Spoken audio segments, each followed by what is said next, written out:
Policy کے ساتھ ایک ٹرننگ پوائنٹ ہے.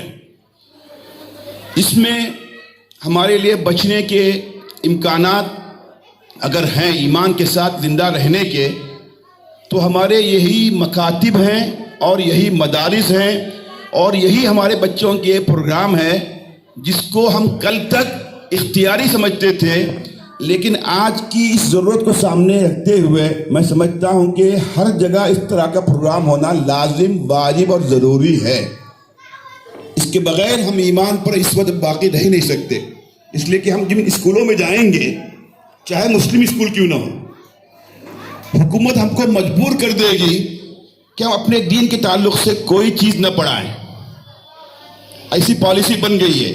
اب تک ہم کو آپشن تھا کہ مسلم اسکولوں میں ہم 1 گھنٹہ اپنی مورل ایجوکیشن کے نام سے کچھ انتظام کر سکتے تھے. آہستہ آہستہ انہوں نے اس میں اندر تخفیف کی ریڈیوس کر دیا. اب ان کا پلان یہ ہے کہ اسکولوں کی حد تک تو کم از کم ان کو مورل ایجوکیشن کی اجازت نہیں ملنی چاہیے. دوسرے مذہب کے لوگوں کے ساتھ اگر یہ بات ہو جاتی ہے کوئی فرق نہیں پڑتا، ان کے پاس مذہبی تعلیم کے نام سے اخلاقیات کی تعلیم ہے ہی نہیں. اور ہماری دین اور دنیا کی سب تعلیمیں جڑی ہوئی ہمارے دین سے.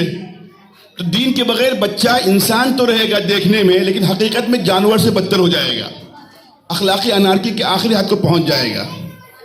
تو ان پروگراموں کو آپ حقیر نہ سمجھیں. ان مکاتب میں پڑھنے والے بچے جو تیاری کر کے آتے ہیں، یہ کوئز پروگرام ہو، نعت کا پروگرام ہو، یہ بچے کو خواب کے اندر بھی ایمان کے تعلق سے کل کوئی بات آئے گی، ان کی جذبے کو یہی ان کا نعتیہ یہ جملہ، یہ نعتیہ مصرع، یہ کوئز کا ایک سوال ایمان پر باقی رکھنے کا ذریعہ بنے گا. دوسری بات میں آپ سے کہتا ہوں، وہ خاص کر ہمارے اداروں کے ذمہ داروں سے، میں خود بھی اس ادارے میں شامل ہوں، ان لوگوں میں شامل ہوں جس کو میں مخاطب کر رہا ہوں. یہاں بہت سارے ہمارے علماء کرام بیٹھے ہوئے ہیں. کوئز پروگراموں سے معلومات میں اضافہ ہو جاتا ہے. حضور اکرم صلی اللہ علیہ وسلم کی عظمت اور اسلام کی عظمت دل میں نہیں بیٹھتی. اس جنگ میں کتنے لوگ تھے، کتنے لوگ مارے گئے، کس سن میں جنگ ہوئی، یہ معلومات کا ذخیرہ ہے. لیکن اس کے مقابلے میں ایک واقعہ بچے کو پڑھائیں گے. جھوٹ نہیں بولتے تھے حضور اکرم صلی اللہ علیہ وسلم، وعدہ خلافی نہیں کرتے تھے. اس میں سے آپ سوال دیجئے، حضور صلی اللہ علیہ وسلم کی عظمت بھی بیٹھ جائے گی اور بچے کی نظر سے پوری سیرت بھی گزر جائے گی.